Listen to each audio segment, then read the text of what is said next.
আসসালামু আলাইকুম, সবাই কেমন আছেন? আজকে দেখাবো গরু মাংস দিয়ে আলু রান্না। এখানে আমি একটা প্রেসার কুকার বসিয়ে দিয়েছি, দিয়ে দিলাম 1 কাপ পরিমাণ তেল। এখন আমি দিয়ে দিব 2টা দারচিনি, 4টা এলাচ, 4টা লং। তারপর আমি দিয়ে দিব কেটে রাখা পেঁয়াজ কুচি। এরপর আমি দিয়ে দিব 1 টেবিল চামচ আদা বাটা, 1 টেবিল চামচ রসুন বাটা।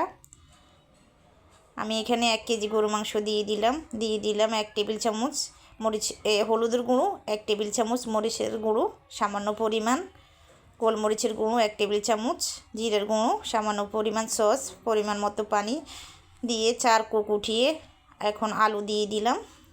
আবার 2 কুক দিব। 2 কুক হয়ে গেছে। এখন আমি এক টুকরো কাঁচামরিচ, এখন আমি দিয়ে দিব 1 প্যাকেট ম্যাগি মশলা।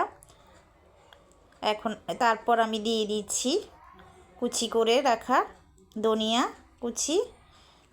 আজকের মতো রান্না আমার এখানেই শেষ হয়ে গেছে। আমার রান্নাটি যদি ভালো লেগে থাকে আপনাদের সাবস্ক্রাইব করবেন, লাইক কমেন্টস করবেন, আমার পাশে থাকবেন।